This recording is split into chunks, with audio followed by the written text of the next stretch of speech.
everybody little tapping with the pot with Tigmatic. Y'all tune into the Pot Podcast. And guess what? There's an episode of me on and you are tuned into the Pot Podcast. And with the Pot Podcast with my boy Tigmatic. You hear me? It's going down.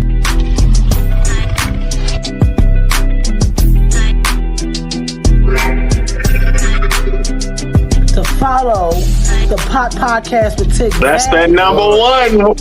That's that number one.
Introducing the all-new, all-natural Wrap Patch.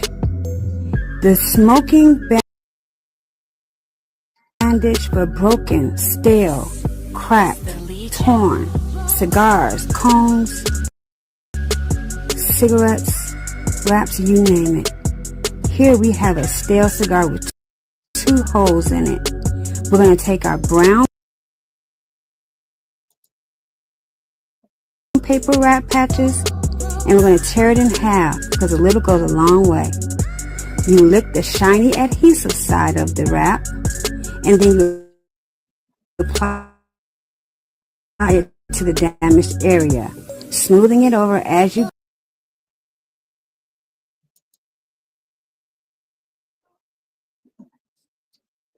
go, like you see me doing here, to get all the air bubbles out and to make it a complete airtight seal.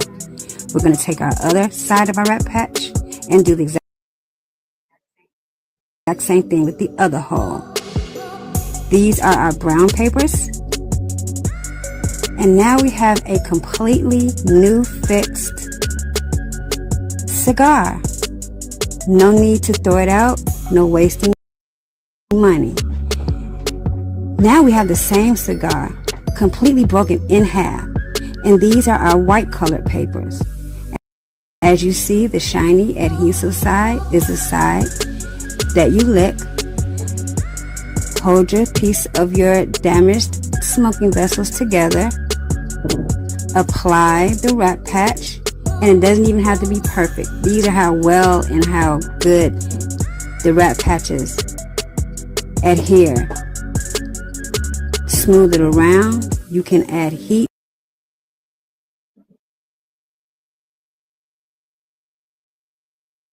to speed up the drying process. But like we have here, a completely fixed, airtight seal cigar. odorless, tasteless. It's a game changer, y'all. Get yours now. TheRatPatch.com. Patent pending.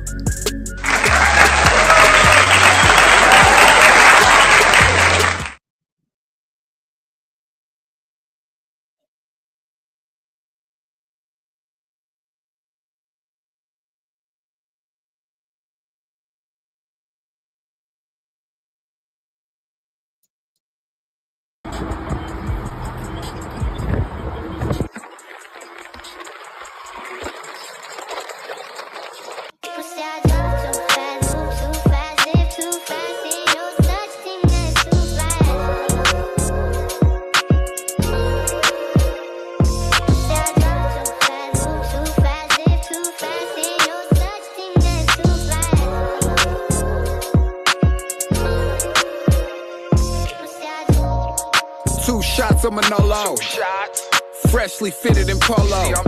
My money got O's like Ocho. EYI's the label. Check out the logo. If you wanna bounce, bitch, pogo. Built this here on my own, ho. Step to the side, let me slide in this photo. Been a businessman, I got euros and peso. Real definition of a hustle flip all dough. Might see me deep in my bag, Robert De Niro. Shooting at you niggas like Steph and Hero. Beef, I'm about that nigga, deflate your ego. I'm out of state doing great, me and me go. Can't fast forward the game, there's no cheat code. Your bitch on my line all day, just like a free throw. It's over for you niggas, check the last bar, finito.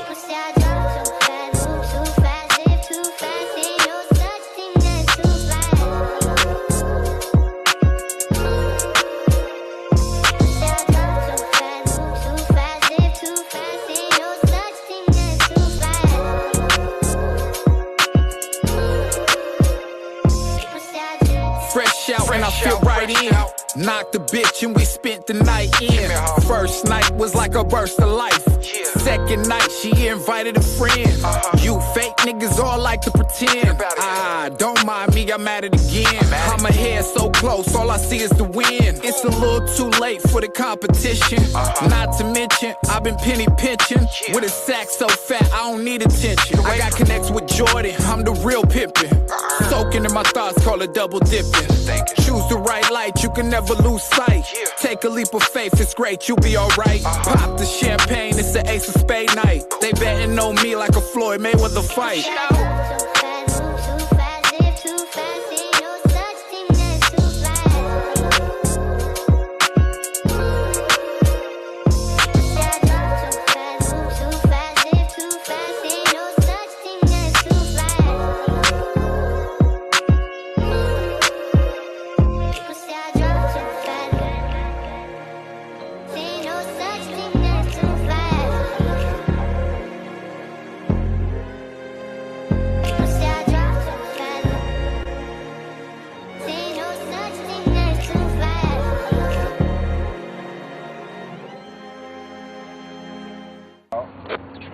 Any girl that wanted Dior, I'll be your whore. If you adore her, Dior her. We coming in from the door, man, on folks them. Y'all already know, cuz. Yeah.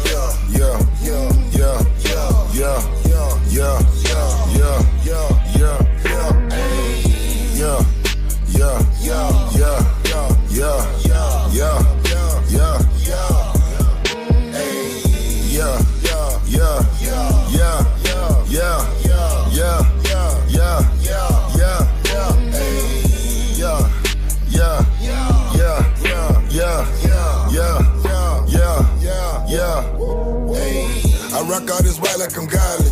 Sushi gon' come with wasabi. Fresh off the steps of the porch. I walk out, get in a Porsche. Know that I'm using the force. Know that I mastered the course. Known as the plug and the source. Haters, they feeling remorse. This for my dogs in court. That's facing the judge and the jury. My brother, he made it in sports. And that's why he rock all that jewelry. She can remember me now. Know that my vision is blurry. I got these racks on me now. Know that the money done cured me. Know that I'm lit in my city. Know that I'm hot. Know that we poppin', man. Everybody chasing that clout. Running their mouth. Know I really feed the game.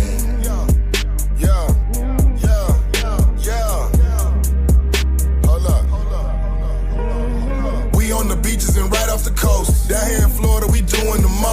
Hustle on South Beach just like a LeBron. You call it a pound and we call it a bomb. We at the lick and I'm working with chicken. Shout out my nigga from Memphis, they chicken. For my dog and themselves, know I know that they listening. Yeah, I'm on a new level just like I'm Hendrix. Straight from the gutter, we come from the trenches. We ball on these niggas, they sit on the bench. They using the style and I swear I ain't lending. We pushing the P and the P is for profit. They watching and listening, now look how they copy. They hate and respect it, but gotta acknowledge me. Know that a nigga be doing a lot. Know that I'm lit in my city. Know that I'm hot. Know that we poppin', man. Everybody chasing that cloud, running their mouth. Know I really feed the game.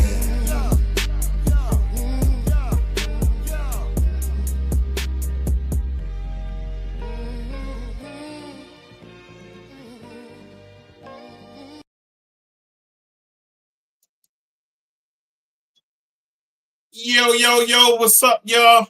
You're now tuned into another episode of the Podcast with Tigmatic. And as always, it's another good day. It's Monday. It's the first day of the week. We getting it booming. Yo, excuse me for a second, y'all. All right, there we go. Boom. All right. As always, this episode is brought to you by Collywood TV, Collywood Radio, Dollar Radio, Going In Radio, DamaniBrand.com, NorthShadeDemoreBoutique.com, and 105.7 The Phase. We here, y'all. All right. The first video y'all seen was AWACS 1 million. Pop. Shout out to him. Pop Podcast alumni. Second video, Smiley. Rock Nation of Smiley is on Hit Town Records. And also he is the owner of the Florida Tropics. They just made the playoffs, y'all. So he about to try to go on a championship run with the ABA. Shout out to you, guy. We moving and booming. But hey, listen, I got my guest here. You know, we going to chop it up. We got a real one. We got a Panther here, y'all. We going to get it in. We going to talk that talk. We going to talk about the liberation of our people. We going to talk about everything that he got going on. But this brother is from North Carolina, down to earth, and y'all gonna see for yourself. So without further ado, I give you Akil Ali. Black Power. How y'all doing? How you doing, brother? Welcome to the pot, brother. Man, I appreciate you having me, man. Appreciate you having me, brother. Hey, man, it's all love. So what I like to do is I like to give my guests the floor so they can give themselves a formal introduction. So the floor is yours, King. Do your thing. Salute. We say black power and all power to the people. All power to the people. Already. I'm Brother Akil. I was born as Maurice Peterson. That's the name that my mom gave me, you know, coming into the lifestyle of the revolution and the liberation. I was guided with a name, Akil, you know, which means intelligent. Rajul means original man, and Ali means champion of people, champion of the people. So with these new attributes, it was given to me so I may better serve the people, you know, as the power's in the tongue. So I was born in Charlotte, North Carolina. You know, I was raised in a little small town called Albemarle, North Carolina. You know, we was the state champions with our little football team or whatever. Not too much going on here. We right beside Charlotte. You know, growing up, bumping my head like a lot of black young males, you know, in the streets. You know, I was a church boy though. I was in the church playing the keyboard. I had a music adventure where I met a lot of celebrities. I got to do a lot of work with Project Pat, you know, wrote for a couple of artists, transforming into always knowing us as a people, you know, the discrepancies that we face, you know, so later on I end up running into a relative of mine that's in Tennessee, and I sent him a video. He was like, man, you look like a Panther. And I was like, what you talking about, man? So he sent me some information, and he introduced me to a brother out of Las Vegas that recently just passed. Rest in peace to Brother Shalka out of Las Vegas. And the brother introduced me. He walked me through my chairmanship as being a chairman for the People's New Black Panther Party. I served from 2019 until around 2025 or 2024, and then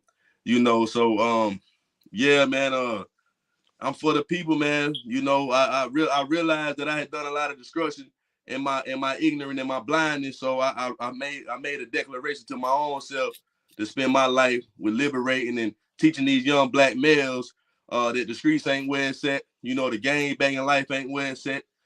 Financial literacy, knowledge of self. So brother, that's what I'm on. I'm on that mission. Hey man, that's dope. Welcome to the pot. It's good to have you. And we're going to talk about it.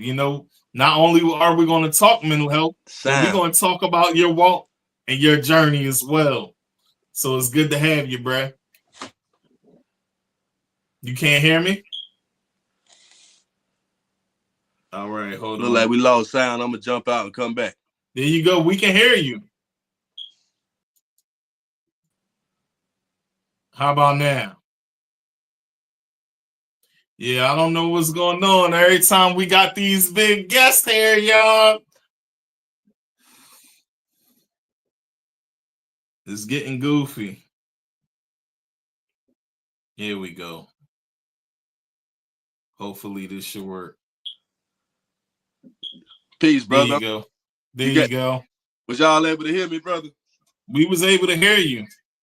Okay, right on. Right on. All right. All right, so let's get into it. What was your childhood like in North Carolina? Break it down a bit, because we going bounce around everything as we talk mental health and everything. I'm not going to just keep it mental health. Nah, we going to bounce around. That's right. I was ready. Like I say, I was born in Charlotte. My mom and dad was married. Mom was in a wheelchair. Dad was the breadwinner. Mom was the religious person. She made sure we stayed in church, man, like religion. So around about 7 years old, man, I used to go to my mother's church, and I got into playing the drums, and that's where I got acclimated with the music. Doing concerts at a young age. I stayed in the hood, man. Low income. We fighting all the time. You know what I mean? Like, it's always somebody trying to pick at you. You got bobos on, you know what I mean? So it was a lot of I had to experience the battered women's shelter 2 times in my life. With my mom and my brother. I have a brother. We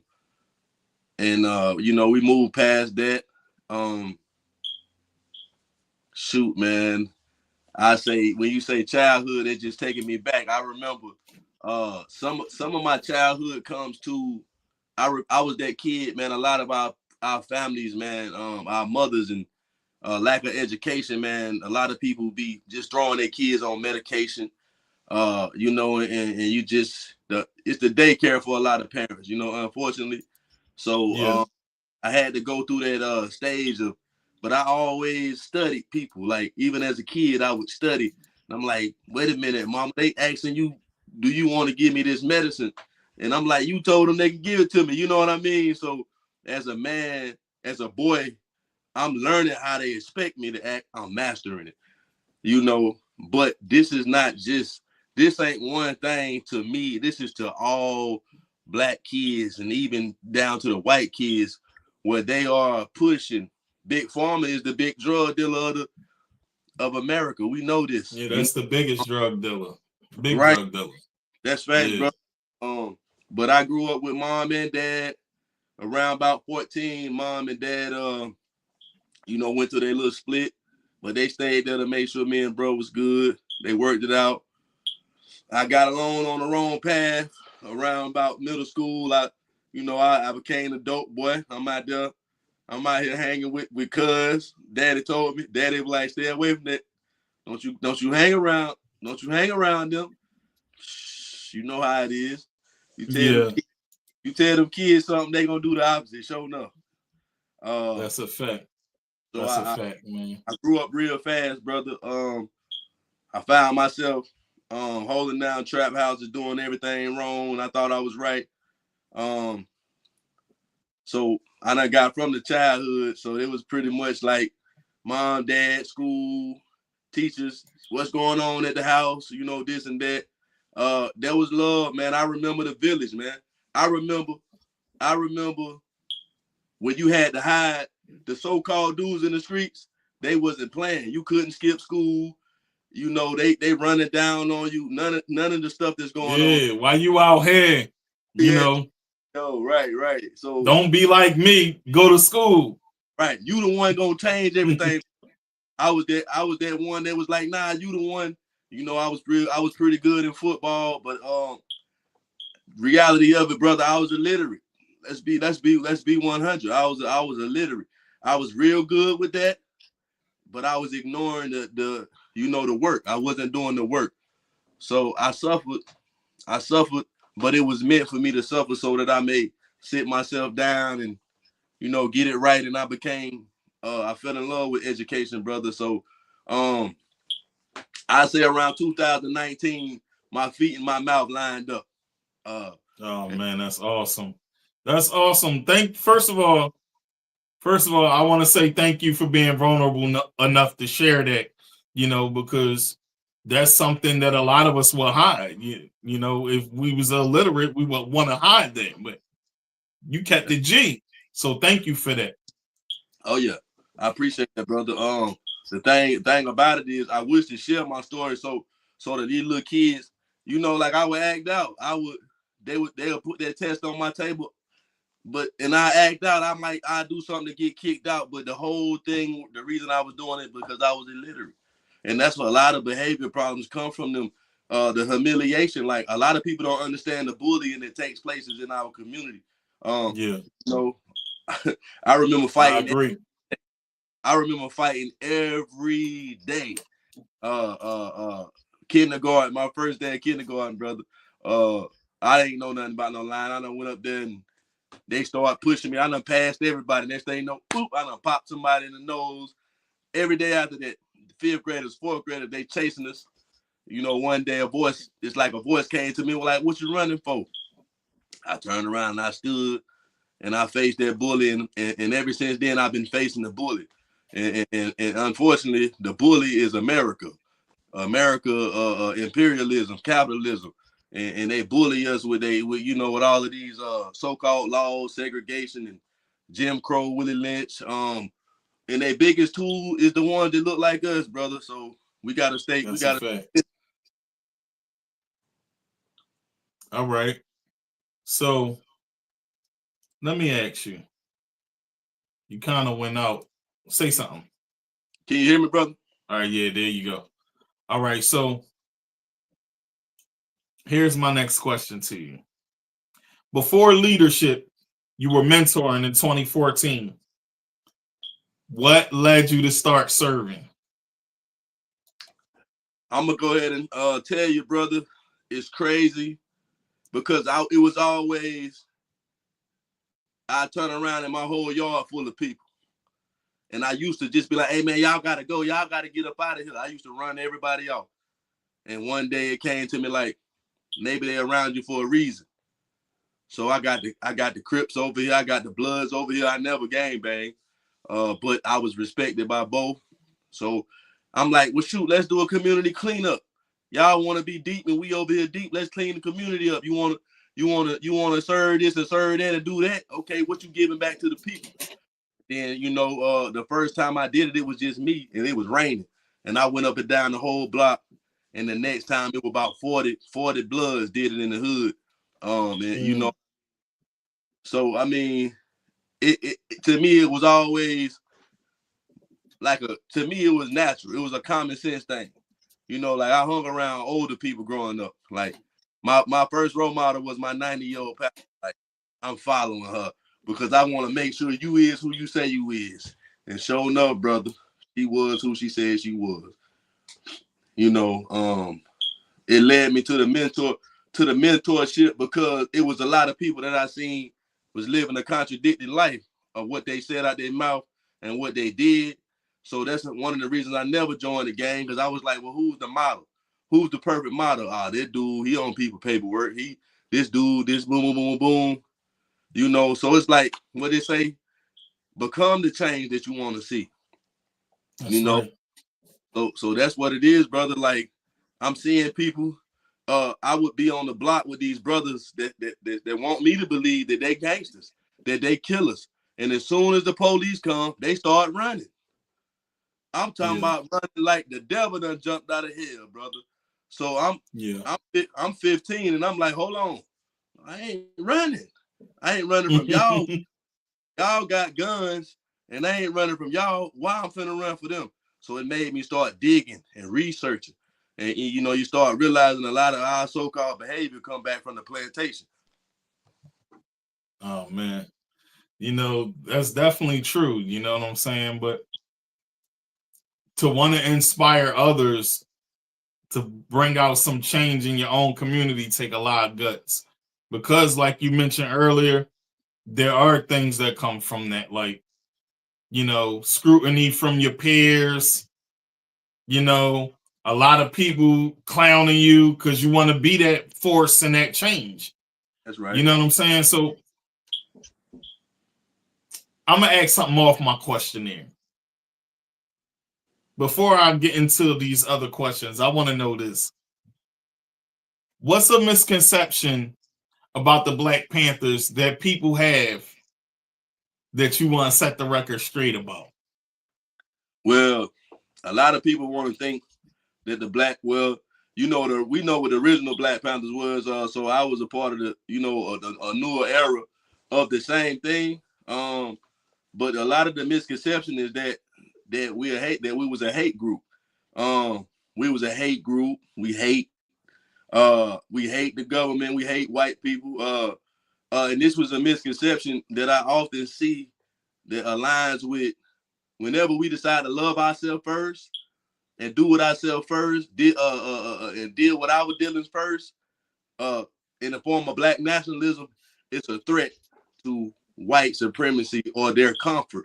And sadly, brother, it's the people that look like us that want you to chill out with all that black stuff, chill out with all that black talk. Yeah. You know? And it's unfortunate, but with the record, brother, I would like to say that the hate group thing is the big misconception that we often see aligned with any type of radical group. And they want to say radical because any means necessary is the name of the game. So when you coming up here thinking you finna run down on our people in our community, beat us in the head, shoot us down, and we take up arms and say, we're not gonna have it. I have a right to bear arms. My Second Amendment right is to bear arms. So I try to tell these kids, man, don't you lose your so-called liberties, because what they give it, they try to take, but use that mind. But brother, the biggest misconception is that the Panthers was a hate group, and that's the furthest away from the truth. Just because I can call you a devil in your face and say that you ain't hitting on the S word to your face, I can tell you that if you touch my brother, I'm going to bust your head. Now I'm a hate group. I'm a hate group because I'm about that life, huh? Yeah. You're about protecting the folks. You know what I'm saying? Right. So I can understand that being a big misconception. Paul Birdsong is a person who was a person that became popular under the new Black Panther Party, and then he had to change the name for saying the same things that you were saying. Right. So if we can get into it, I would like to even expound a little bit on that, brother. Sure. So nobody can tell you how you can die for the people. You can't sanction a revolutionary. This is the biggest misconception that I have ever heard in my life. Because in this case, there ain't nobody sanctioned. And by who is worthy to sanction a revolution? No one can sanction a revolution. These people are delusional, brother. And I'm not, and I respect those before me. But if the government ain't come from you couldn't have been making too much noise. So I really ain't want to hear too much what you got to say, because y'all stopped fighting at some point, brother. They stopped fighting, brother. They tucked their tails in, brother. Let's be 100. I mean, I look at it like they just got old. No, we all getting old. Revolution, brother. Let me break it down to you. The struggle is a life struggle. You don't never stop fighting the struggle. You might lose to, you might evolve and learn how to do it different. You don't, this is a life struggle, brother. And I don't mean no disrespect to anybody, because I understand what it means for the government to come after you. I served time because a brother got killed by the police in a little small ass town down here in Badin, North Carolina. They killed the brother, rest in peace. And I'm standing out there by myself telling the sheriffs we finna protest and do all of this here. They came after me for 3 whole years until they had enough to send me away. So I'm a perfect example of what they will do in these little rural small towns. So I understand, brother. But what I'm telling you is the only thing that I knew that's guaranteed is that box. So how you gonna tell me how I'm gonna go in it? You can't say I gotta do this. Ain't nobody trying to hear all that, because we want to police each other. We want to bully each other. But the white man come in our hood and do what they want to do. You want to give him a cookout invitation because he did the moonwalk, because he can do the Chris Brown, because he got a black girlfriend. You want to give him an invitation to the cookout to say the N-word, huh? But when it comes to how we treat each other, we gonna bully each other. We gonna run down on it. We ain't running down on the state. We ain't running down on the city hall and the town hall and the city council. We not running down on the police station. And that's where it matters most. Right. So it has to be an even playing field. That's all I'm saying, brother. You can't be gangster to me and submissive to them, because I recognize what I'm dealing with when I see this. So I like to say to a lot of my brothers and sisters that's out here talking about the small discrepancies between ideological differences. Brother Malcolm said it best in Grassroots. Message to the grassroots: put aside your petty differences. You ain't being oppressed. You ain't being killed and beat up because you a Muslim, because you a Christian, because you a Mason or Moor, Nation of Islam. You getting bust upside your head because you black. So if we can come together for our common cause, for a common goal, put aside your petty differences. It's too many egos out here, for one, brother. It's too many people that have a platform that just need to shut up. It's a lot of, and we speaking about mental health. I love that topic because I would always put a post up, mental health, the biggest conversation that ain't nobody having. So it's a lot of people that's mental health. They're trying to cheat. They're not doing the work, brother. So what's happening is I don't like the fact that it ain't me. It's Paul Birdsong, so they mad. Some of these people mad, brother. They mad. Yeah. You know, I seen a lot going on when it came to him, you know, and I'm not going to say too much about what the conversations is behind the scenes as far as connections, because you know how that go too. The people is definitely watching them people. So we're not going to say that on here, but right. But I'll say this. The moment that someone is trying to bring about change was the moment that people started to have a problem, just like you said. And I agree with that. Because in the age frame that we're in, and now that the biggest leader as far as activism just passed away, rest in peace to Jesse Jackson. Peace to the brother. Who's going to fill that void? Who's going to be that voice? Who's going to fight nonstop until they're old? We need that, you know? So when I heard Paul Birdsong come out, you know, I was all for it. You know, I do grassroots work. I'm a head organizer. I'm all for it. You know what I'm saying? I think the thing that makes it hard for a lot of people is that unity is hard for people to comprehend for those that never seen it. And you would have to see those like Jesse, Malcolm, Martin, you know, Maya Angelou, Frederick Douglass. The list goes on Fannie Lou Hamer. We can keep going. You know what I'm saying? So for some of this generation, I think they don't really know what unity is about because the way the communities were broken down and the way the government did that to us. That's you right. know what I'm saying? That's right. Yeah, I agree with you there 100%. So here's my next question. Who were your early influences? Family members, teachers, or community leaders?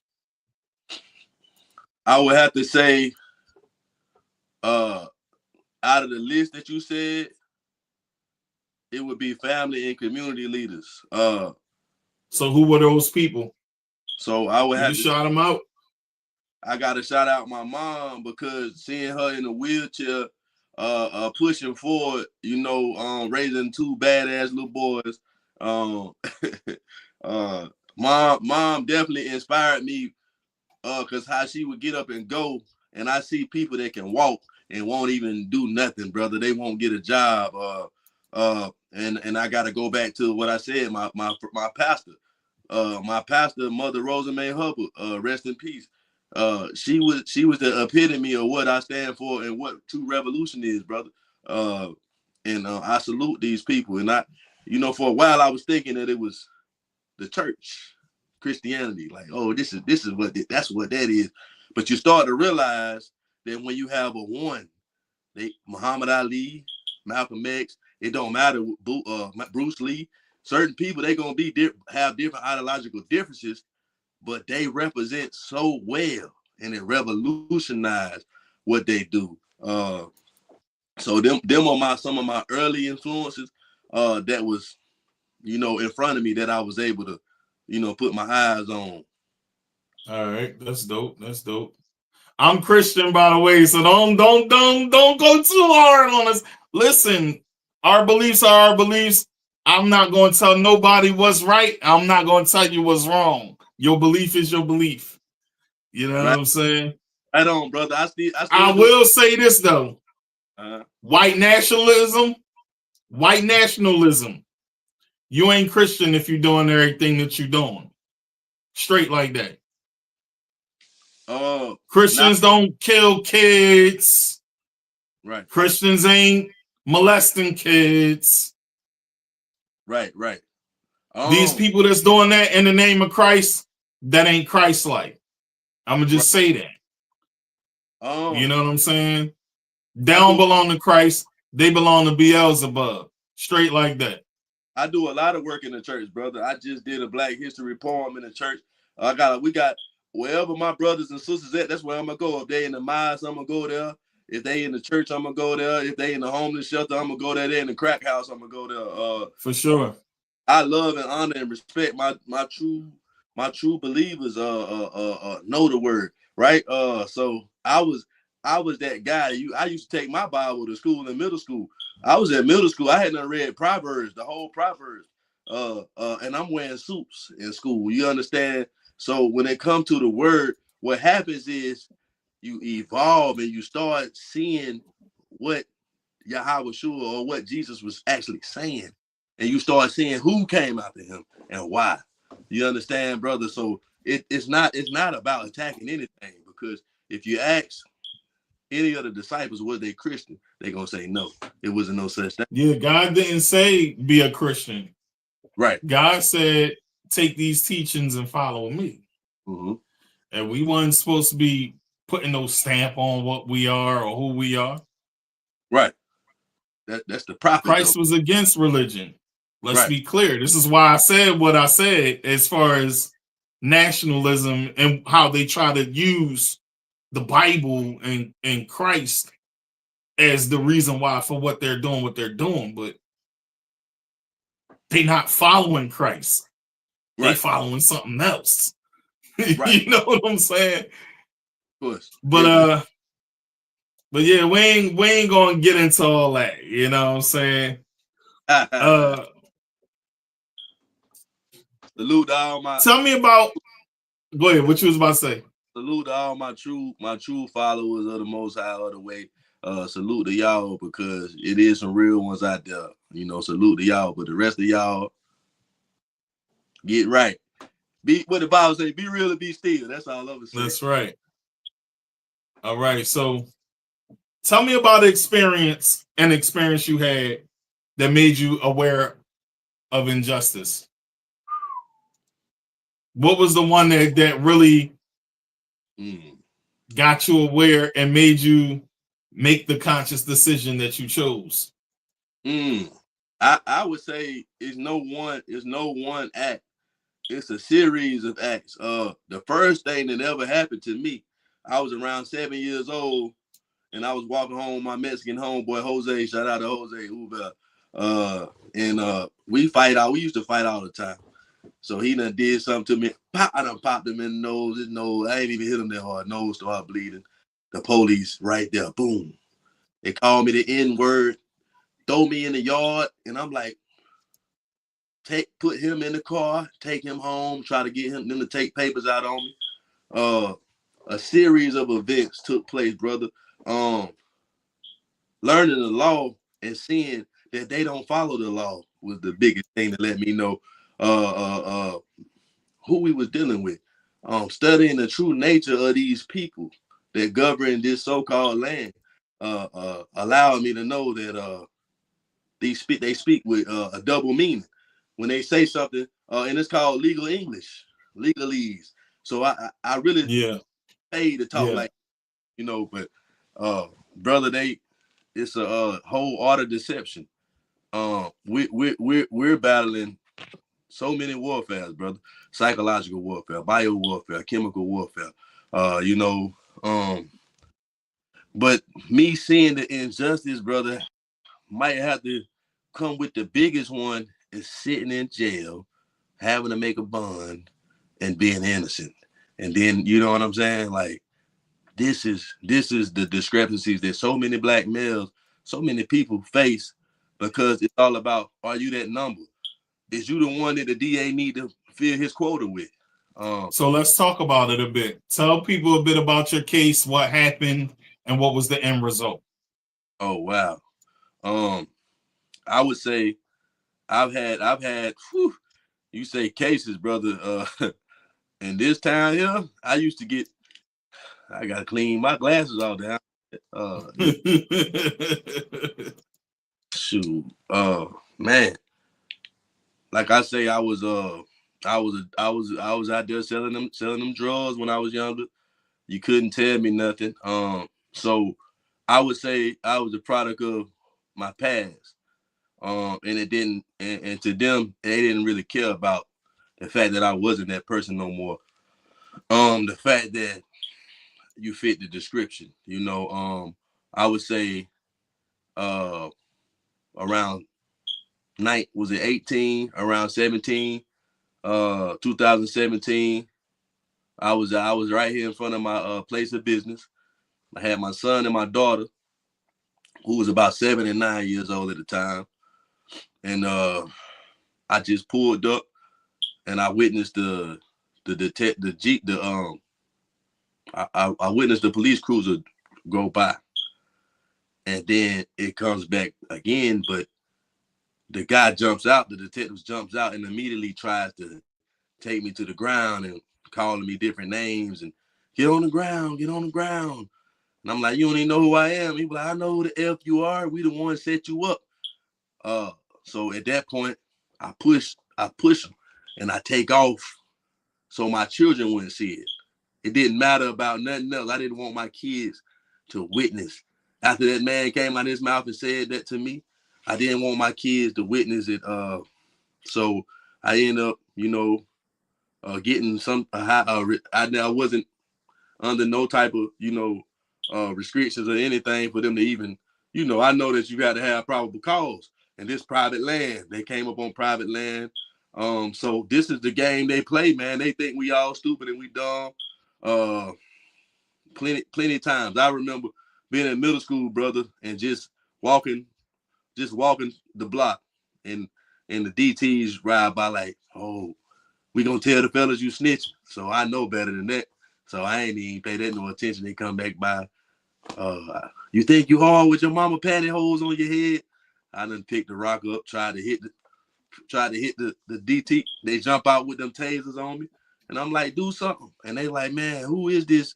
Who is this kid that's not afraid of us?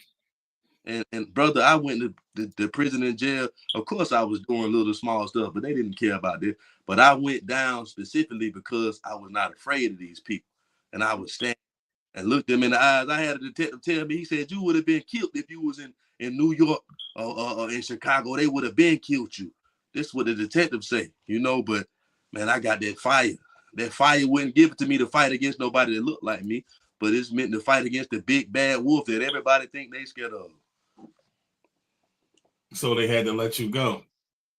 They got the hell on, bro. Excuse my language. They couldn't believe that this young man standing right here, 10 toes down. You know, like I told you, everybody else run. Here go this young country boy looking them right in the eyes. Like, I'm not going, my aunt stay here. My cousin stay over there. Who gonna protect them if I run? How they gonna stand if I run? That's right. All right, so here's my next question. What did Black Power mean to you as a teenager as to what it means to you now? Back then, absolutely nothing. I was bunny hopping. I was everything, brother. I was what? I just knew something wasn't right. I couldn't put my finger on it. I knew something wasn't right.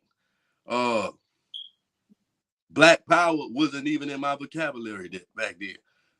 If anything, I was bouncing back from being in the church, being on the streets. Matter of fact, I would leave the church. I would play the keyboard. I would leave the church to go. I would leave a block to go play keyboard at the church. You know what I'm saying? So it wasn't nothing about self-determination, Black Power, or nothing in my vocabulary. I had never heard such words. I was country dumb. I didn't know. I just knew something wasn't right. I knew that what they was doing, they can't do this. You know. I started studying law. I came into Noble Drew Ali teaching for my cousin Kareem Bey. Salute the brother Kareem Bey. And I started studying law and learning knowledge of self, and things changed for me, brother. Those was the teaching that changed my life. So you didn't always see yourself as a leader. What was the moment where you started to see yourself as a leader? I would say when I stopped running. I remember. I can relate to that. I can relate to that. When I stopped running, that's when I became a true leader. I have a crazy thing, and I don't really care how people think. I see visions and it happens, you know. So I seen a homeboy, and I seen him in a dream. I ain't gonna go too much into it, but in the dream, it looked like it was me that took him away from here, but it wasn't. But long story short, the fact that I seen this brother the day before he died, rest in peace, the Michael Johnson, he was a good brother of mine. We used to fight all the time. He was one of them dudes you know what I mean? Like, you know how you got them people you fight, but y'all love each other. We fought. But when I seen that brother laying down dead after I had just seen him in my vision the night before, I began to realize I was different. And I also realized that I was tired of running. I was tired of pretending like I was like everybody else. It would be times I would be at the trap and I just go work out or something. I go and they be done had a drug bust. I leave and next thing you know, somebody done got shot. And I just realized, brother, that I didn't have, when I put down the blunt and the drugs, I ain't had nothing in common with these people. Matter of fact, I started not to even like them. Why am I around? Hey, man, listen, it's crazy because for me, it wasn't exactly like that, but it was kind of like similar, right? you know my situation. I got shot in the head. When I got shot, I went right back to everything I knew. It didn't take until me moving down here, North Carolina. This is the best place I've ever been in my life. I've been in several places my whole life. I've been in Jameson, PA. I've been in Florida. I've been around a bit. You know what I'm saying? I was in juvie, so I've been around a bit. Right. But when I came here, when I first got here, I still had that street mentality, that you know, that same mindset. And it wasn't until I started to realize that I could just be who I really wanted to be deep down inside. That's right. And when I realized that, that was the moment that I was the same way. Like how you just said, I don't care what nobody think. Right. I understand that so much on so many levels, because as a man, when we younger, we do be caring about what our peers think. Yeah. Oh, yeah. You know what I'm saying? But it becomes a time where you want to make a decision for yourself, where you know that you're tired of things being the way they are. That's right. So you have to make a conscious decision to change it. My surroundings was changed, but my mentality wasn't. And it took having great people like my wife, my in-laws, you know, and as time going by, finding something for myself that was really for me. Right. This radio thing, this podcasting thing, being an organizer, being there for the people, that's really for me, because that what was deep down inside.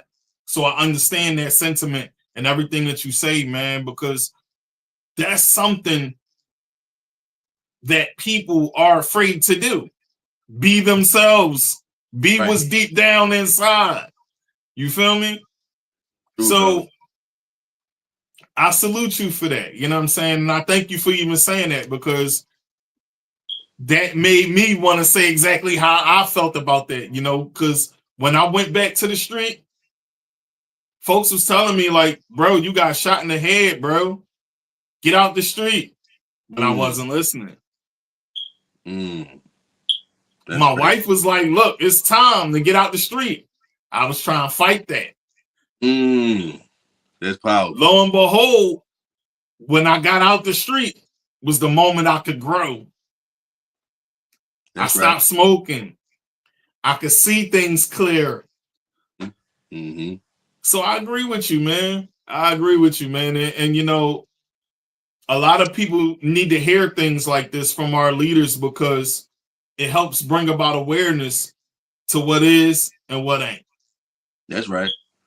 That's right, yeah, brother. Man. I want to add to what you were saying. I would say I had left the streets 10 years before I actually left the streets. Right. So that's how stubborn I was. 10 years went by and I lied to myself. Like I had built a name for myself. Everybody was calling me my street name. I had nothing to win against the neighborhood bully. And it was like the movie Juice. They were like, you got the juice now. And I'm in middle school. You done gave me all the juice. And I think I got a little bit of money too. What?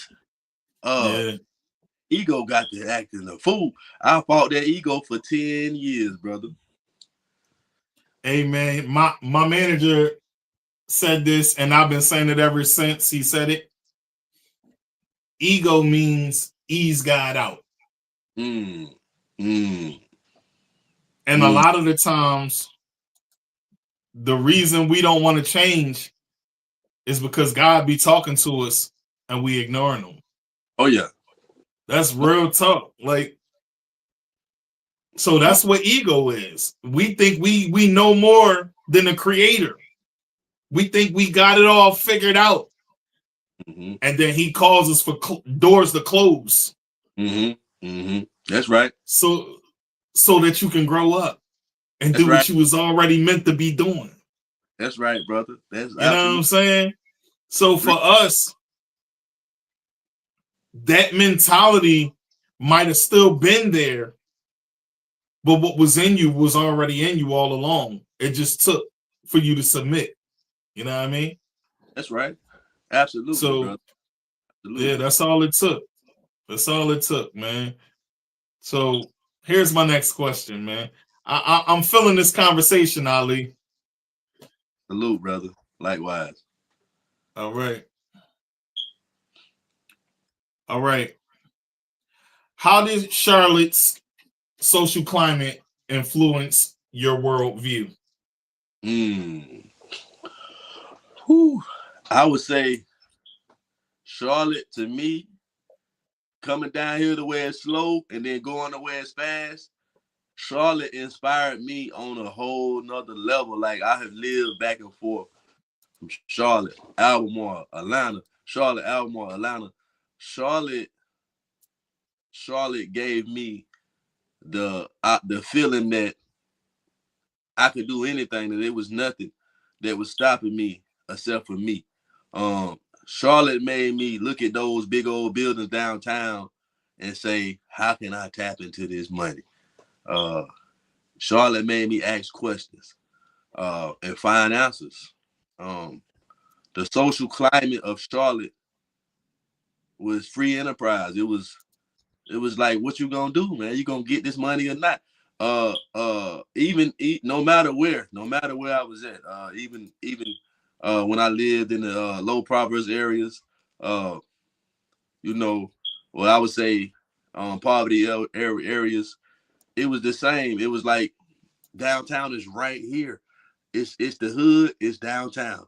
And then you come back, it's gentrification. So it's like you start asking questions like, well, why would they knock down? Why would they? And then you start studying and realizing that they've been knocking down the whole time. They've been taking us out. So Charlotte kind of inspired me on business, corporate, on an entrepreneur type of corporate level. But it wasn't until I lived in Georgia, and my uncle, he would give me like watches and shades, and he'd be like, "Go get this money." Like, and I sat with him one day. He do the barbershop. Shout out to Cat Atlanta, man. Big Jack Frost, man. Shout out to Jack Frost. Made the connection, and he gonna be on too soon, y'all. Yo, listen, your uncle is the truth, man. You know, and he a humble dude. Millions of views, a lot of people feel him. Millions of views, and he's just straight honorable, man. Yeah. So, sir, I'm gonna put an explosion on one time for Jack Frost, Big Jack Frost. Yes, sir. Salute. Straight like that. All right. So your uncle is a big inspiration. Oh yeah, Unc helped me see that you ain't gotta work for nobody but yourself. And Unc, my uncle, his work ethic, man, his grind is so commendable, because this man he get up, get to it. This the brother that taught me how to have 10 or 20 hustles. You like, shoot, what you just doing that? Oh, I got this, I got that, I got cologne, I got boom, boom. I just get 500 cut in half. I'm like, you made how much in one day? Yo, like, revolutionized getting money to somebody like me. He was like, nephew, I'm from there. Come on up here, let's get this money. So when me and Unc get in the studio, that thing turned to magic, man. You know, so salute to Unc, man. He always been an inspiration to me. Salute to all my uncles, man. My Uncle Everett as well, and my auntie. You know, salute y'all, man. Hey, man, that's what's up. I want to give another shout out to Dr. Portia Miller for connecting me with Jack Frost, who connected me with you. Shout out to Portia. Salute. Great connection. Connection. Yeah. All right, man. So, what was your first real act of organized activism? I say this, brother. I ain't even know nothing about the Panthers yet. My brother was like, what you want to do for your birthday? This like 18. This like 2018. Well, because I was already doing the community cleanups in 14 and before that, right? But my brother was like, what you want to do? I said, we done did pool parties. We done did shows with celebrities. I said, I want to feed the homeless. We went and bought like 20 things of pizza, about five or 10 cases of water. We pulled up on Tryon Hit. We pulled up on where the homeless folks be at downtown. And just the police were like, hey, park right there. I'm like, shh. Jumped out. And we gave the people pizza, man, and we vibed with them, man. And that was the best birthday I had, man. I was right there with the home. And I said to myself, the richest people think that they're the poorest people. That's what's crazy. And the poorest people think that they're the richest. They're the richest. Yeah. That was my first act, brother. That was my first unselfish act that I would say that led to me, coming into this, so and then when you say activism, I think about the rest in peace, the Keith Scott case that happened in Charlotte, the brother that got killed by the police, and Charlotte protest for 7 days. I was out there, man, and we led me and another brother led the people to the police station, and then my cousin, who I do a lot of community work with still, we got a Juneteenth event coming up. Him and another gentleman led the people to I-85, and that's when they blocked I-85 off. So that's where to go into the interstate blocking that off came from, So I would say those two, seeing the people come together. It was white people, it was black people, it was people. That's unity. When we say all power to the people, the identity politics keeps us distracted, but the reality separated. Yeah. It's a class war, brother. It's a class struggle. If you poor, you poor. But black nationalism teaches us to invest in ourselves, to love ourselves, and to be concerned with ourselves. But that don't mean we hate anybody, Yeah, for sure. All right. That's cool, man. Your first act was something was given. You know? It's kind of going to be like my first thing too. We talked about that. I don't want to give that out to the people yet until everything is official tissue. But that's right. Y'all gonna see my friend right here with me when we do that. So, right on. All power to the people. All power to the straight people. Like that. Yes, sir, man. Yes, sir. So we're gonna take a break real quick. And then we're going to come back. Folks, I hope y'all enjoy this conversation that's going on. I'm sitting here with, a real one right now. Like, it's really going on. Akil, Rajul, Ali is here with me, Tigmatic.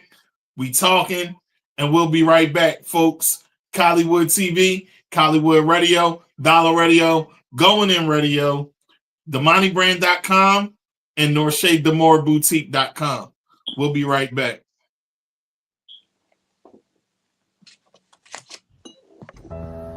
Chaz Jackson has been incarcerated since 2014 for a crime he did not commit. He was falsely arrested and later wrongfully convicted on human trafficking charges, despite Anaheim PD Detective Paul Delgado admitting he had no probable cause or warrant for Chaz's arrest. Shockingly, Chaz's case was dismissed twice before being improperly filed a third time, an outright violation of California's two-dismissal rule. In August 2024, Chaz's new defense team filed a motion under California's Racial Justice Act, uncovering blatant racial discrimination embedded in his trial. From law enforcement officers to court officials, disturbing racial biases were exposed in the prosecution's narrative. Anaheim Detective Paul Delgado and Lieutenant Craig Friesen perpetuated stereotypes and biased assumptions about black men being predisposed to criminal behavior, with Friesen testifying to the jury, "I don't mean to racially categorize, but the pimps, the people involved, are generally black." Language like this directly links Chaz's conviction to his race, not evidence. Perhaps the most shocking instance was during jury selection when Judge Stephen Bromberg told the jury that Chaz, as an quote-unquote African American and black was probably the defendant, a blatant display of racial bias made directly in front of the jury. Chaz's conviction is not just a wrongful conviction, it's a case study in racial injustice. He was sentenced to 99 years to life at only 26-year-old based on bias, not on justice or evidence. Please join me in demanding justice for Chaz Jackson. We call on Orange County Superior Court Judge Richard M. King, California Attorney General Rob Bonta, Orange County District Attorney Todd Spitzer, and Deputy District Attorney Holly M. Wasner to recognize the undeniable facts of Chaz's case and deliver true justice. His conviction must be vacated and his case dismissed with prejudice under the Racial Justice Act. Sign the petition to support Chaz, linked in bio, in his fight for freedom and to end racial injustice in our legal system. Together we can make a difference.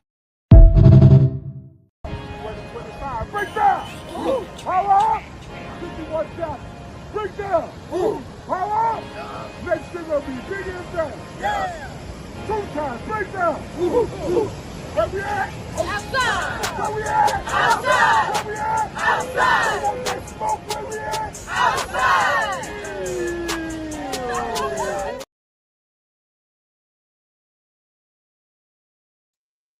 All right, y'all. We back. Sitting here with my guests. All right. Can y'all hear me out there? Let me know. All right.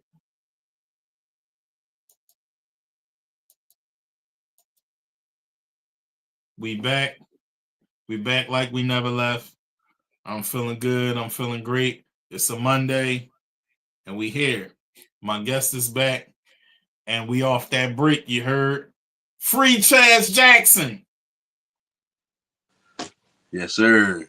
Free Chaz Jackson. Free all right. Free them all. Let the people start. Hey. All right. So I'm sitting here with Akil Rajul Ali. Black Panther. We here. All right. All power to the people. All power to the people. All right. So let me ask you, man. Let me give you the solo cam. All right. What books, speeches, or historical events most shaped your ideology? Woo. Man. When it comes to the shit, ideology is a very big. Like, I don't think people understand the full scope of ideology. I will say, I'm gonna say I can't answer it in a simple way. So, I remember reading a book by Michelle Alexander, Mass Incarceration: The New Jim Crow, and as I began to read this book about the injustices, social, systemic racism, and first of all, I'm like, what is Jim Crow? So after reading the book, I read the Willie Lynch letter. Oh my goodness. Yeah, man, there's a lot in there. You know, it's a lot. Right. So as I began to look at some of Lyndon B. Johnson letters too, if you get a chance. Right. So I will say that Brother Malcolm X, El Shabazz, our brother, when I would hear this brother, because I will say that the way that the media is very good at what they do. They had Malcolm looking like a evil, deranged person, and Dr. King looking like it was like so you come to find out that X-Men was created off of segregation, right? And Charles Xavier was supposed to be Dr. King, and Magneto was supposed to be Malcolm X. Yeah. Ideologically, brother, I will say that I'm not a ideology is a big ideology is big. So when it comes to ideology, I would say I studied a lot of the Noble Drew Ali, Moorish Science Temple of America, Marcus Garvey, the Pan-African Black nationalism, and so you start realizing that the isms is real big. So you have socialism, communism, capitalism, all of these fascism, classism, racism. So as I began to study, it was what resonated with me most. So in my time of trouble, I wanted to cause havoc, brother. I was angry, brother. I was getting locked up for nothing. They doubling my bond, tripling my bond. I was angry, brother. I was wanting to set fire. I wanted to cause destruction. So I will say that sometimes you can lean towards a way that could bring certain outcomes to you that you didn't know, but you was meditating on it. The algorithms was showing you back to back, and you had a social construct or engineered way of reacting to certain situations. So with my ideology, brother, I ain't gonna lie, I feel like Brother Malcolm X, nobody broke it down better than Brother Malcolm X. But Noble Drew Ali taught us how to coexist in America, how to be reborn, and that we was not Negro, Black, or coloreds, or even African American. So it's a big divide because so many people get offended off of how you believe. And this is a major problem with our people. Like, how are you angry because a person believes this way? What they believe. Yeah. Right. I it doesn't agree with change. you there. Right. It don't change the price of eggs in China. Right. So this is why unity is hard to build in some cases, because people want to argue the belief instead of just respecting one's belief. Right. It gets back to emotional intelligence is not present with a lot of our people, because I can disagree with you. That don't mean we finna fight. I'm not finna hate you and block you because you voted for this person or voted for that person. So we are so outside of ourselves, brother, that we are creating enemies over the left or the right don't care about you. Like Brother Malcolm said, you got the wolf and the fox. One of them is looking at you smiling. One of them has mastered the art of making us think that they on our side, and another is saying, I don't like you, but yeah, I'm gonna show you how to fish though, so you can get out my way. Just stay over there. Don't sleep with my kids, and we're gonna stay away from y'all, right? So the problem with me, what I have with our people, brother, is we want people to like us too bad. So I seen a comrade, one of the comrades posted, and they said, I'm starting to realize that a lot of black people don't want no freedom. They just want white people to like them. Yeah. So you gotta accept yourself before you get accepted by anybody else. First of all. So if you don't love yourself, and I said this in a song, if you don't love yourself, how you gonna help someone else? That's right, brother. That's right. It's just true. I don't want to get away from what you're saying with the ideology, but I really feel like Brother Malcolm shaped me in a way, because what he said spoke to me, and I began to look at more what he was saying. Marcus Garvey, Malcolm, Noble Drew Ali, and Fred Hampton. Rest in peace to all of these great and ancestors that we have. Fred I listen to them all, so I get it. Them and Martin Luther King too. Martin Luther King wanted us to coexist, but he also was the big benefactor as far as education wise. He pushed for us to have that education more than everybody else. Now, as far as militant, Malcolm, Marcus, Fred, and Nat. Okay. Right on. I definitely got to put Nat in there. Yeah, I know a little something, brother. Right on, brother. So I will say Dr. King was a part of 72 organizations in the South. So could you imagine the commitment of being a part of 72 organizations? Right. and you got brothers telling you, hey, you took a picture with them over there, that group over there. So what's going on? Let's get back to the topic, brother. Mental health. Yeah. They didn't understand where he was going with it. They didn't understand. People and him and Malcolm was good with each other too. That's another misconception a lot of people got. They was friends. Yeah. Because and I'm gonna tell you what I admired more back then about our brothers. All of them together, even Farrakhan. You know, we salute him. He's still alive, man. You know, we salute the brother. But a lot of the misconceptions is that these people didn't get along. They knew that it didn't matter. So you had the John Henry, you had all of these people who were coming to a philosophical debate without beefing with it. They didn't have no problems, man. They eating dinner over here.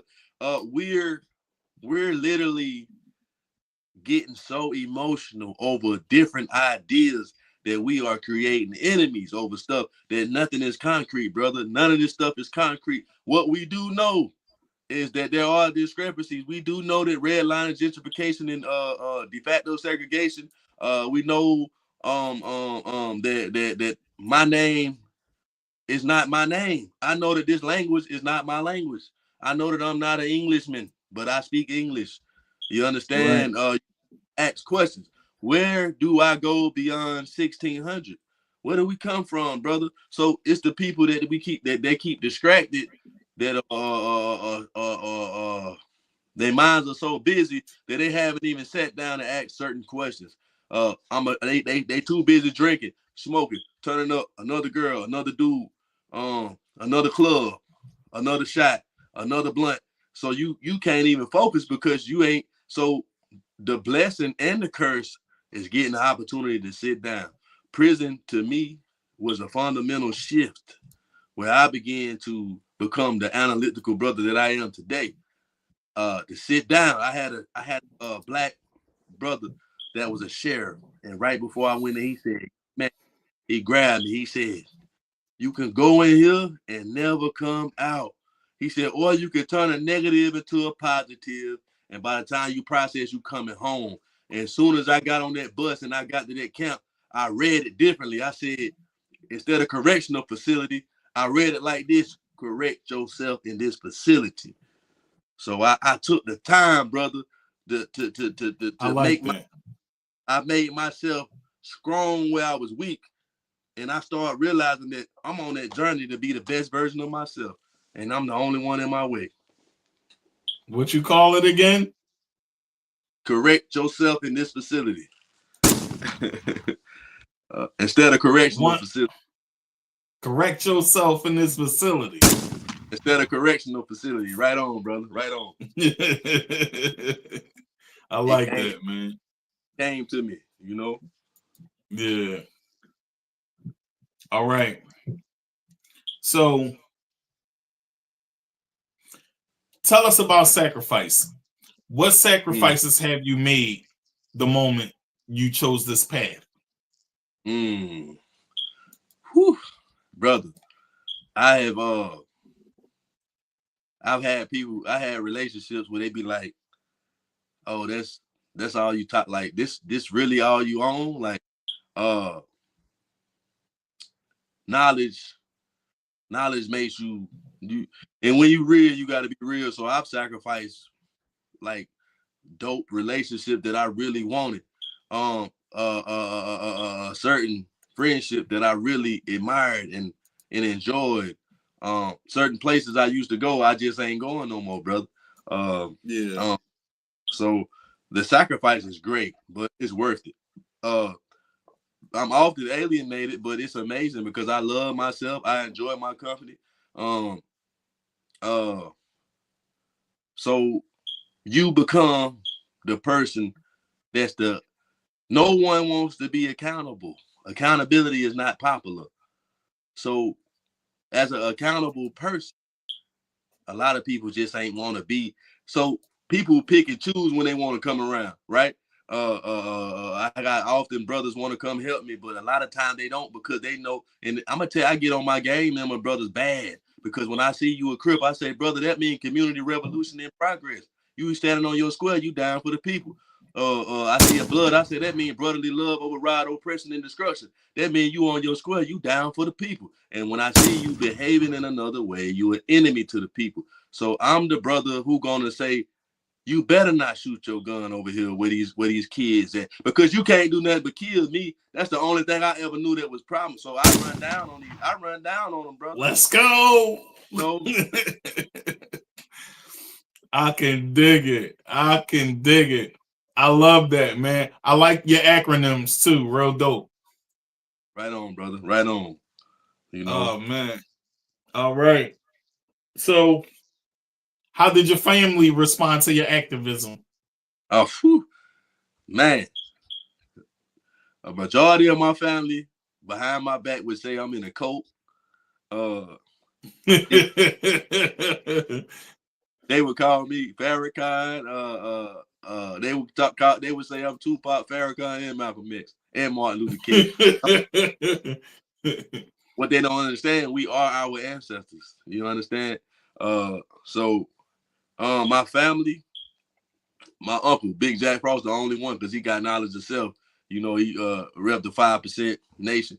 85% deaf, dumb, and blind. 10% exploit those. And 5% spend their life trying to wake up those 85% deaf, dumb, and blind. So that's a little bit of the knowledge on what they kick it. So people want to be. Listen, man. Even when I was in the church and I began to come into the truth, I was a radical with it. I'm like, hold on. This Sunday, it say Sabbath, Saturday. Say it with me. Saturday. Saturday is really the Sabbath. Right. But so a lot of people don't want to acknowledge that. Let me tell you something. When I was locked up, the person that made me get on my S word, God forgive me, was Jesus, man. I seen how he was running down. I remember like, hold on now. Oh, he ran. Oh, he beat her. He flipped the tables over and whooped them grown people with a stick. They were killing people back then. So you know who you beat you with a stick. You a grown man. You humiliated. You know what I mean? So family, brother, family is more receptive now that they see that it ain't no gig, it ain't no gimmick.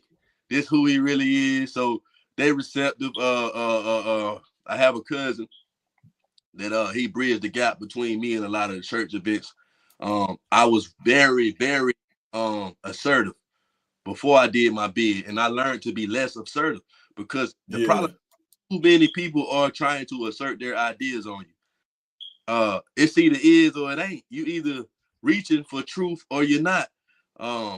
We can't force a person to see the light, brother. That's a fact.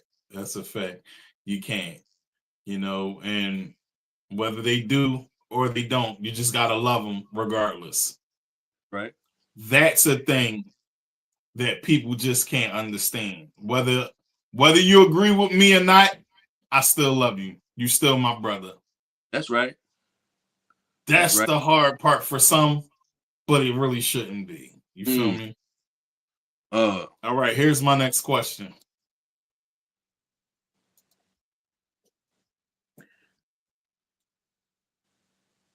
You became chairman of the People's New Black Panther Party in 2019. Yes, sir. What does being chairman actually require day to day? Whoo, man, let me tell you something. First of all, shout out to the People's Party under the leadership of Yakanai. Shout out to them. Being a chairman requires complete sacrifice, brother. You're doing weekly, bi-weekly meetings. People are paying dues, and as Panthers, we don't discriminate against people. Khalid Muhammad, you accepted all people. Some atheists, some Christians, some Muslims, some none of that.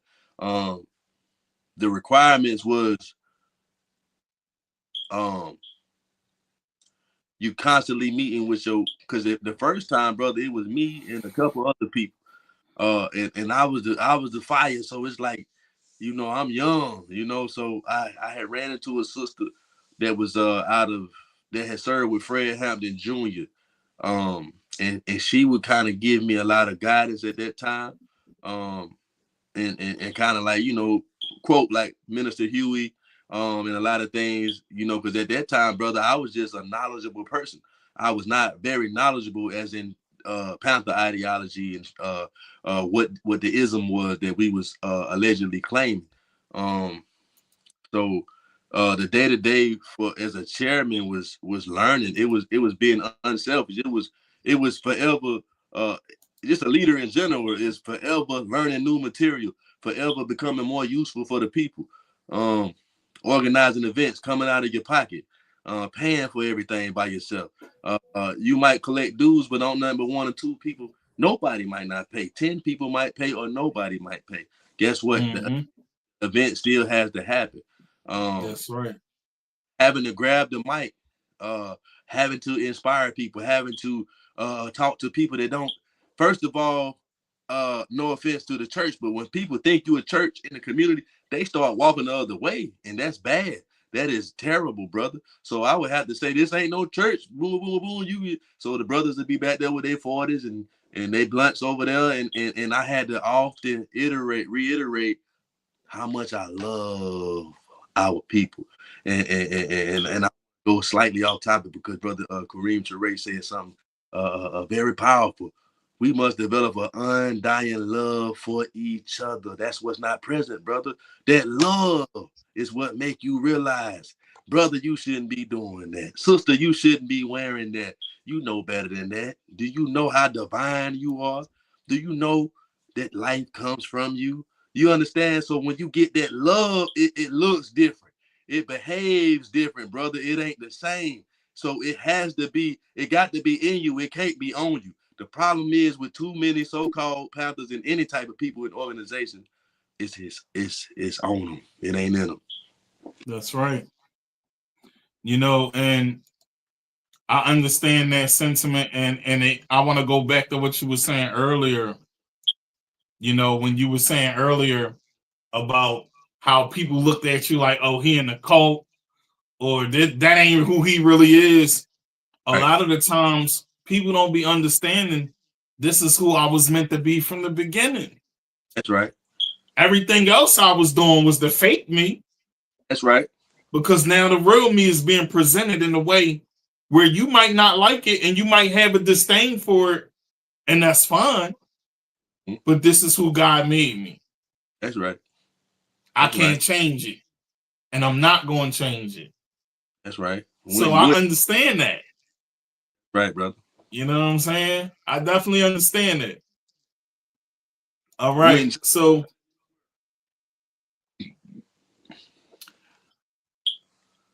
what was the emotional weight of your responsibility? Like, tell me some things that could be frustrating or hard taking on chairman or founder or anything. I'll share mine as well. The biggest emotional toll for me is how oblivious and dumbfounded the masses are. The hardest thing that I found is how uninterested our people is in knowing who they are and where they come from. The constant mind of self-destruction is very, very, very heavy to see. Trying to get people to understand that if you love those kids like you said you do, then you're gonna be the primary educator like you were designed to be. You ain't gonna be doing that poison mess around them. What I've learned is let me see. To me, it's more like you can't get you from everybody. The acceptance of some people are gonna die asleep. Some people will never wake up. That's the hardest emotional toll as a said leader, because you want to save your people. You want everybody to know the stuff that you know.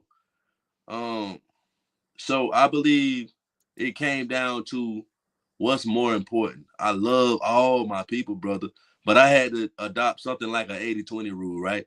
80% the children in the future and 20% the adults.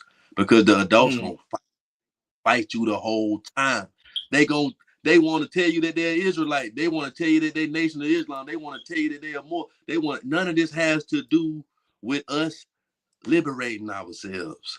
The methodology, okay, all of these things could be implemented because within the kingdom are many different subgroups. So how we get to this kingdom, it has to be unity. Malcolm said it best, we have to create a collective front.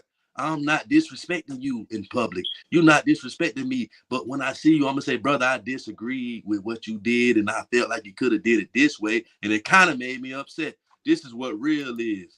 But for me I got to love you, because if I don't love you, I'm a be for self, and self gonna humiliate you. Self gonna make in a situation where we fighting and we done fell out. I put myself before,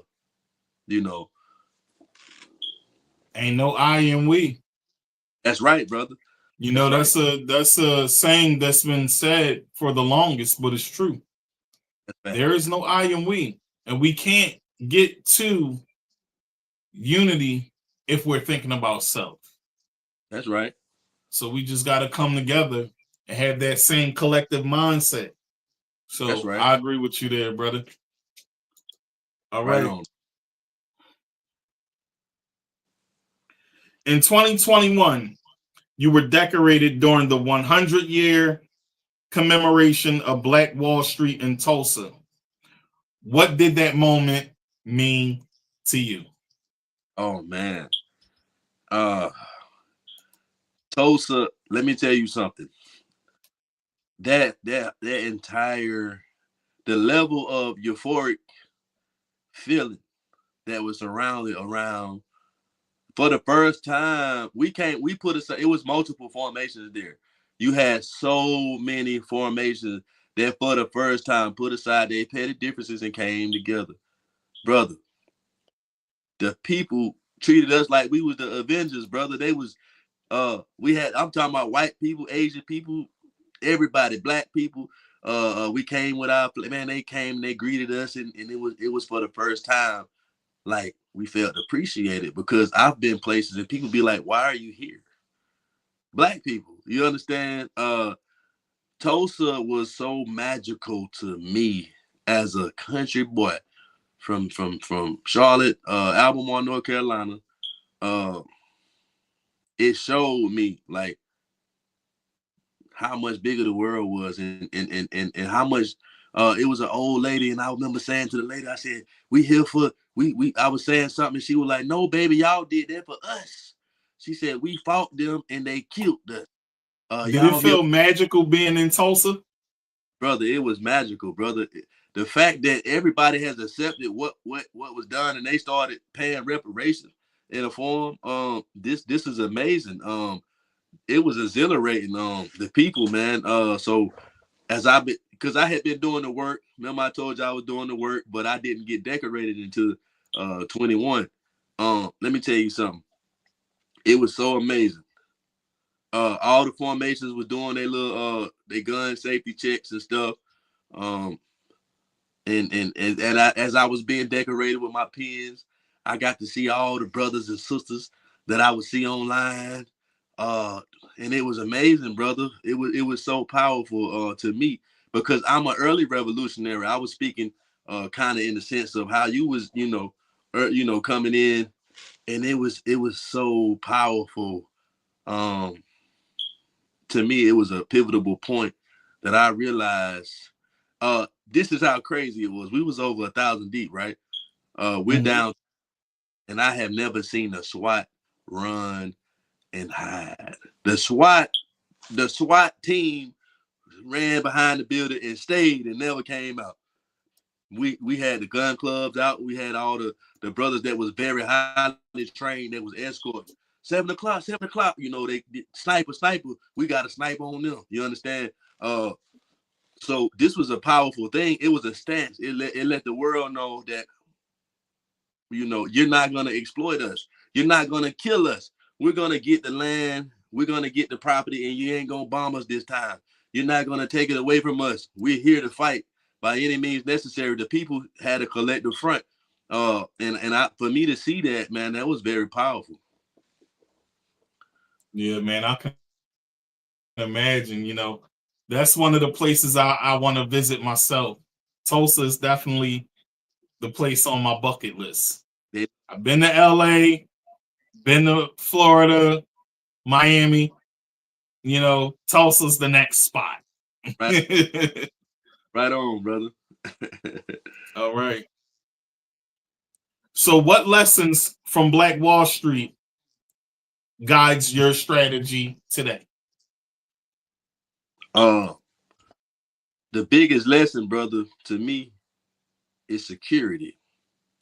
We was so comfortable that we forgot to put a defense up. And this explains how we even got to this way in the first place. As a people, we just naturally want to be in harmony with the universe. We ain't got time to be over here doing that hunting stuff. And we gonna hunt and survive, but I'm just saying, like, our nature is peace and harmony. What I take from Black Wall Street and places like Wilmington, and other places that have similar economic boosts with Black self-determination, is that you gotta have a militia. And that's the reality. It's okay to say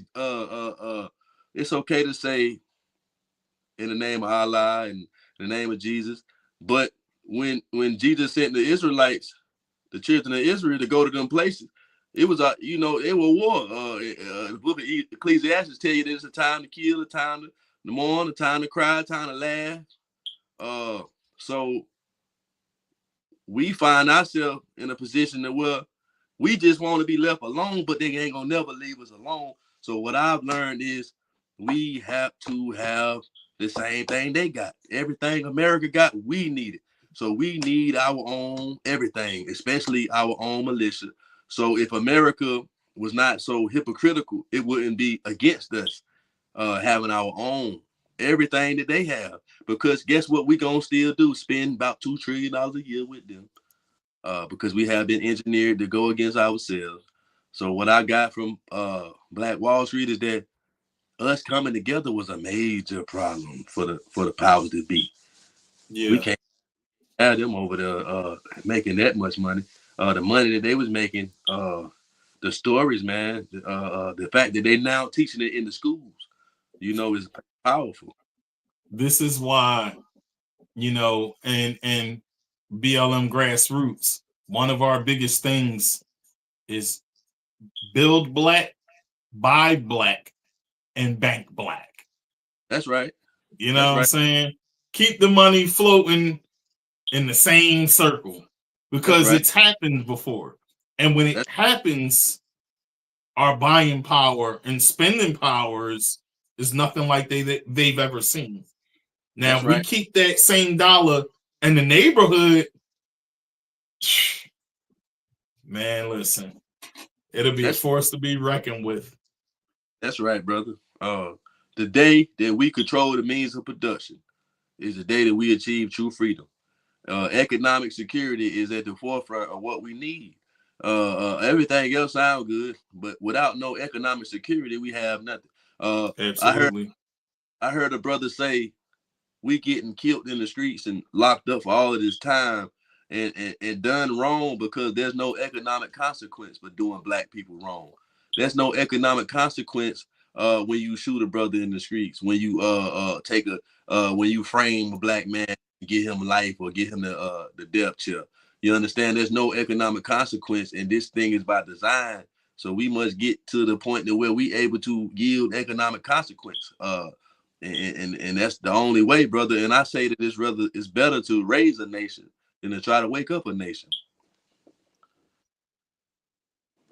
Yeah, man. Yeah, man. We gotta wake up. That's right. And I think as a nation, and I want to get back on camera for this. I think as a nation,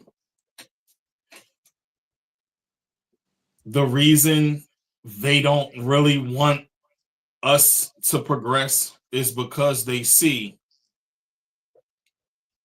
that we are the major inventors of everything in this country.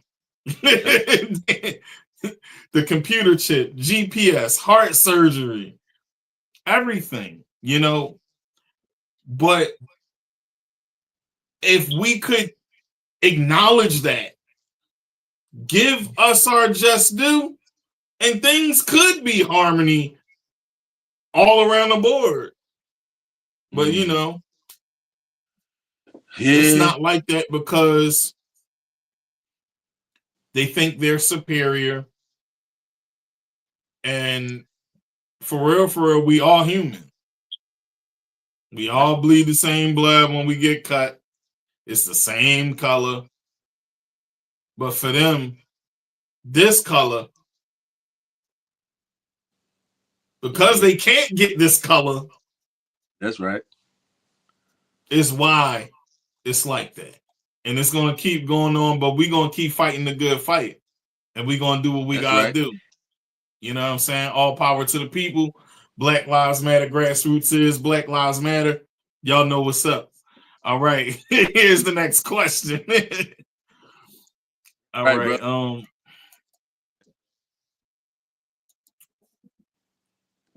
How do you balance being firm with being compassionate? You mean like as a leader or as a person in general? As a leader and as a person. Firm. So I definitely I'm firm, brother. But compassion, I would have to go to as a father. As a father, I must prepare you for this world, and the world ain't soft. The world would destroy you and chew you up and spit you out and chew you 20 times. When it comes to a balance, I think it's the same as when we try to say that coming on that path of becoming the best version of yourself, you like kind of never really you just continue to get better and better and better. With the balance between firm and compassion, it's not easy because when movements like what we in, it's more like, okay, you're not getting paid to be here. So if you don't really be here, then don't be here. If you don't really want to make a change, then don't waste my time. So the hard thing for me is battling who I used to be, the person who gonna, the person who gonna. My mouth used to be a fool when I was in. You understand me, brother? I used to know how to make you do whatever I wanted to with this mouth. Muhammad Ali ain't had nothing on me when it came to getting under a person's skin, brother. So the balance is yin and yang. It's forever becoming perfected. Oh, that's what's up, man. So let's talk about the People's Vanguard initiative and organizational strategy. What inspired you and Brother Monday to co-fund the People's Vanguard initiative? Co-found, I'm sorry. So salute, shout out to Brother Monday. Shout out to Sister Amaka as well. Around 4 hours a day, I was coming to a conflictual thing with the leadership, ideologically wise. I began to become more intelligent. I asked more questions. So I was in a position where it was like I seen what was going on. I even was chairman of the New Black Panther Party because we had a merger. We merged and then we had a split. And it was more like, okay, wait a minute. Is we coming together or are we splitting? So hold on. I don't want to speak no negativity on no other person's leadership, but for me, it became lacking with the needs of I'm from the people. I'm from the people. So it was so many people that it's so many people that run some of these organizations that would be getting bent over in prison. They'll be somewhere watching somebody draws. They scared of the streets because you don't know these people. You understand? So I had problems with certain people, and they would be, and I was like, hold on, no, this is my people. You understand? So certain methodologies and ideological differences led me to, and it was a Panther brother that I met when I was down, and he was like, listen, Brother Ali, you come out better creating something new that the people can resonate with. So I was in denial for about 1.5 years when I got out. Still being loyal and committed. I served my term, and we merged. And as we merged with the new Black Panther Party, that's when I met Brother Monday, and also I met my chief of staff, which kind of became a messy situation. When the loyalty ain't all the way where it should be. But I even give a salute to the ones that stabbed me in the back, because you didn't do nothing but create the version of me that I needed to be.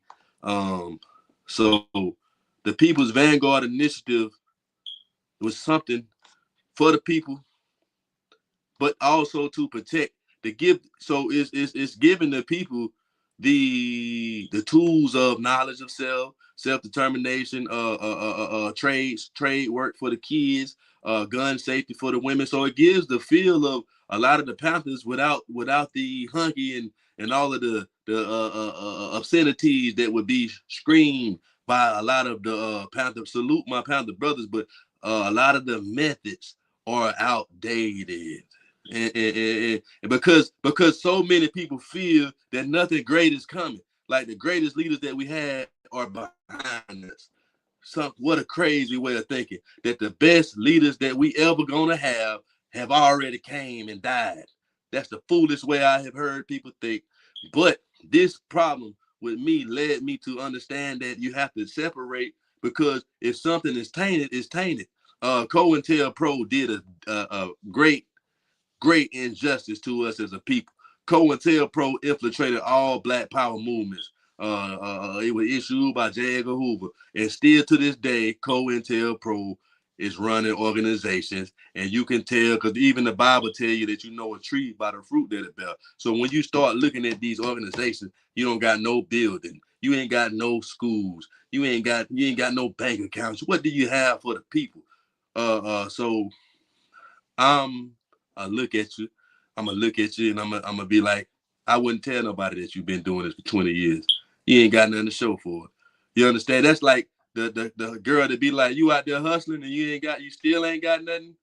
So respectfully, I like to yield results, brother. So I wanted to control the destiny. I wanted to control the parameters of self-determination on my own. Brother Monday stuck around with me. He was my minister of defense. Very intelligent brother. We have like minds. So I did serve with Journey Black Foundation. Salute the sister Amaka. I served with her, a great sister. But it was more so like right after I left the People's Party. So it was more like how you just got out of a relationship and then you relapsed into another one, and it was like, hold on, I love you, sister. You didn't really step back and evaluate everything you needed to. Yeah.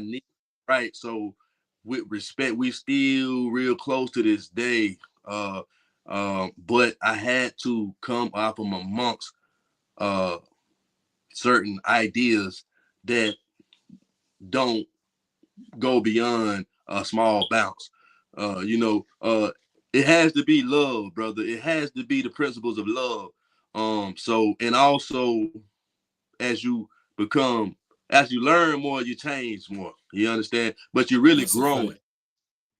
So People's Vanguard Initiative, we want to be like that untainted version of self-determination, that untainted version of you said something about ideology. So I came to a slip between capitalism and socialism or communism, because when you learn financial literacy, you realize that I can make them millions too. I just didn't know how to, I ain't know what I was doing. So now that I know what I'm doing, I don't necessarily want to overthrow capitalism, because I'm smart enough to know I can create this this entity, what they say, the big T, the holding, the C corp, the S corp, and the DBAs. So it's like it was a conflict with ideas, because it's like I don't want to what happens if me and you get 100 million and socialism or communism hit? Now they coming for me and you, and we came out the mud for real. So People's Vanguard initiative is for those people that's in the middle ground. You want to do something for the people. You want to be out here, but you want to really yield results. You want to create real initiatives that gets our young boys out the streets, that create programs for our men when they get out of prison, so they can actually become more positive role models to society. That programs for the women that's getting beat, mental health priorities, free healthcare, free daycare for the kids, that allow us to, give something like the breakfast program, but it's something that the people need.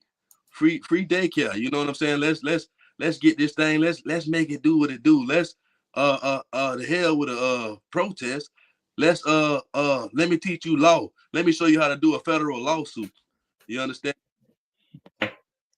Yeah. All those things matter,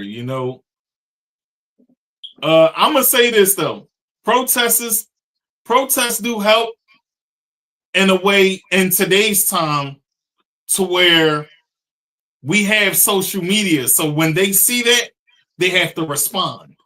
That's right. The thing about protests in today's time.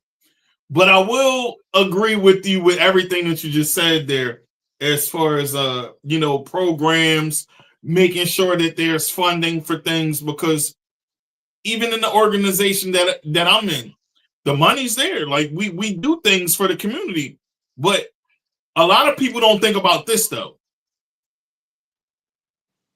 It takes a lot to have funding for things. That's right. It takes a lot to have funding. So at the end of the day, people got to start understanding that when people are doing these things, they're doing it from the bottom of their heart.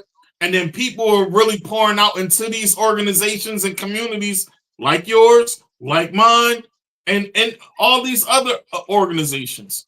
It takes the will and the strength to really want to go out there and fight for something that you really believe in. That's not for yourself. Right. That's right, brother. I just wanted to throw that out there, because when you said that, it had me thinking, you know what I'm saying?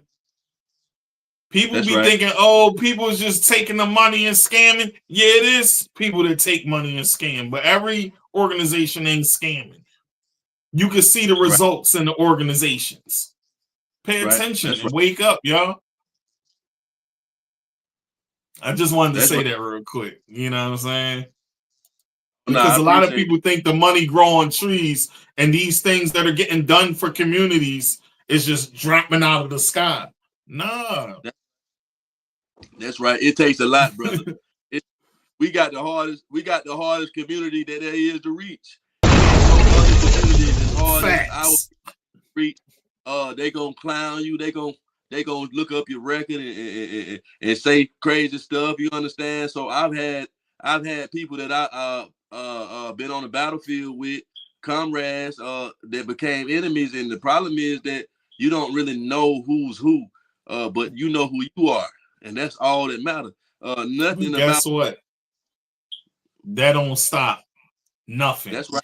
No matter how much they try to smear you, how much they try to tarnish your legacy and everything that you're doing, it doesn't stop the fight for the people and things getting done for the people in the communities that we serve.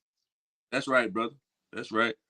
That's right. I want to take a few moments, and I want to salute you. I want to commend you for coming into yourself, brother, and creating this type of platform that's a medium for people like me and you and our listeners, so they can hear what we do and what we go through as organizers in the community, because it's different because in the 50s and 60s, in the early 1900s, we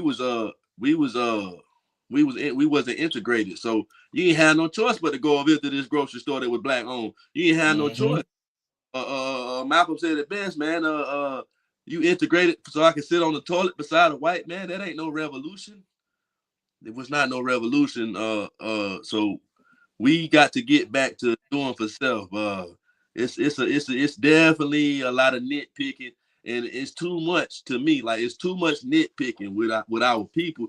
But the problem is, they don't respect you till you got them big M's. That's a fact.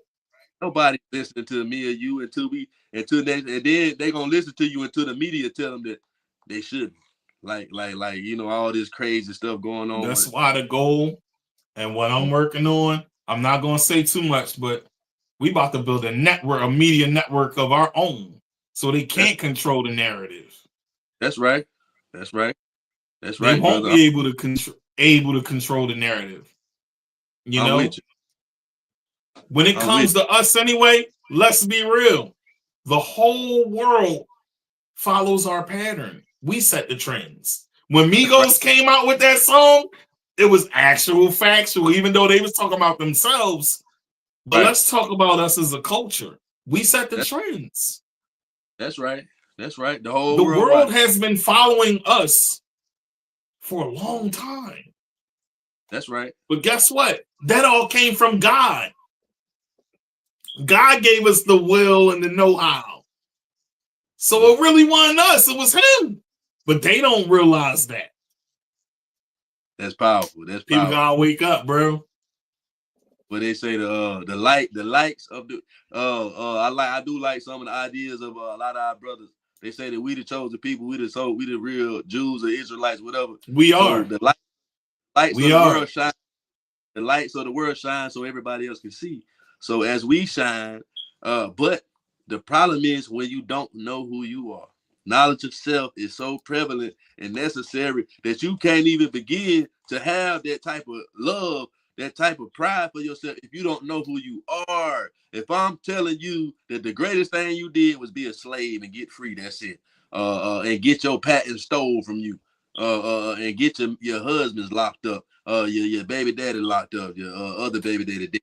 You got 7 baby daddy. You get what I'm saying? It's all the negative stuff. Oh, okay, so our heroes is the Nickies and the Carters and in the 50s. No, that's not our heroes. But this is who they put in front of us because it's a design. You understand? So if they get a platform like us, if we get the platform, things begin to change. That's a fact. Hey, Brother Ali, this was great, man.